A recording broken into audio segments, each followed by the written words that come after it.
c'est ma liste pour Noël. Oula, c'est une longue liste, ça. Oui, j'ai vraiment eu du mal à me décider. Attends, je sais pas si je vais Oh, mais t'en fais pas, il y a tout aux Galeries Lafayette. En plus, du 9 au 19 décembre, il y a moins 25% sur toute la beauté, dont les coffrets. Oh, tiens, tu pourras en prendre un pour maman. Hors point rouge, avec le programme de fidélité Mes Galeries gratuit et sans engagement, voir conditions en magasin et sur galerielafayette.com. Galeries Lafayette, le grand magasin de tous. Podcast.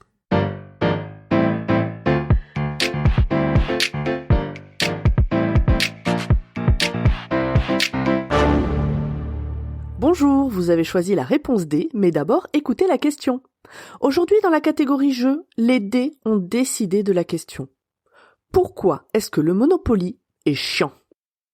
A. Parce que les règles ont changé pour s'adapter au plus faible QI de la population.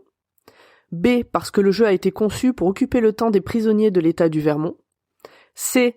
Parce que le jeu est à l'image du capitalisme. D. Parce que les couleurs du plateau activent les récepteurs de l'ennui dans notre cerveau. Chiant ? Voyons, Pomme. Tu n'y vas pas avec le dos de la cuillère, comme disent les jeunes. Non, on parle quand même d'un jeu qui a vendu plus de 250 millions de boîtes dans le monde, a réuni plus d'un demi-milliard de joueurs dans 114 pays, et 47 langues, dont le Klingon, oui, la langue de Star Trek, et a même une édition spéciale dédiée à One Direction. Et ça ne serait pas amusant ? Je suis sûr que tout le monde a de bons souvenirs d'après-midi, là, comme ça, à compter ses billets en famille. Non ? Non, vraiment ? Oui, bon. Si on ne s'amuse pas vraiment dans une partie de Monopoly, c'est parce que c'est avant tout une simulation de capitalisme. Et que pour sa créatrice, le capitalisme, c'est pas très marrant. La dame en question s'appelle Elizabeth Magie, et elle a créé en 1903 le jeu sous le nom du jeu des propriétaires. Elle est géorgiste, c'est-à-dire qu'elle pense que les humains ne devraient posséder que ce qu'ils produisent et que le fruit de la terre devrait appartenir à tout le monde.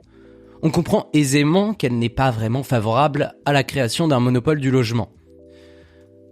Elle présente elle-même le jeu comme une illustration par l'exemple du système de saisie des terres actuelles et de ses conséquences habituelles.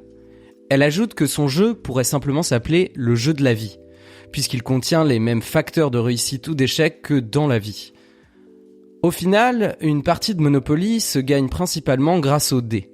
Et si le vainqueur a l'impression d'avoir usé d'une brillante stratégie, il ne s'agit bien souvent que de pure chance.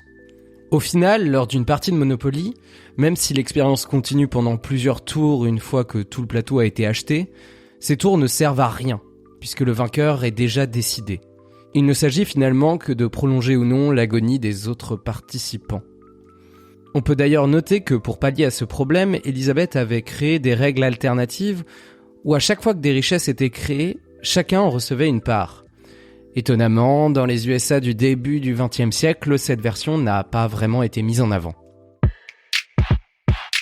L'histoire du jeu n'est pas des plus gaies non plus, puisque le jeu écrit par Maggie va être volé par un certain Charles Darrow. Il utilise le même plateau et les mêmes règles que le jeu des propriétaires, mais le renomme Monopoly. Et c'est ce jeu qui va être acheté par les frères Parker en 1935. Ils devront tout de même payer une petite compensation à la créatrice puisqu'elle a déposé un brevet sur le jeu. Au cours de cette transformation au Monopoly, on va voir l'apparition d'une mascotte qui est calquée sur le banquier JP Morgan, un banquier américain qui symbolise les grands financiers de l'époque. On verra aussi l'apparition des pions très caractéristiques du jeu qui, eux, ont été inspirés des bracelets de la nièce de Charles Darrow. On peut quand même supposer qu'il existe plusieurs brides de stratégie, puisque le jeu a ses propres championnats du monde. Alors pour toi, Pomme, voilà quelques conseils. Il faut en priorité acheter les propriétés sur les cases les plus fréquentées du plateau. Il s'agit donc des gares, puis des cases orange et rouge, et puis il faut se rappeler que la prison a du bon. En fin de jeu, n'hésite pas à rester en prison, pour ne pas fréquenter les propriétés des autres joueurs tout en amassant les revenus des tiennes. Ouais, c'est pas une vraie simulation de la vie, quoi. Bravo, c'était la bonne réponse. Pour aller plus loin sur ce sujet, retrouvez les sources en description.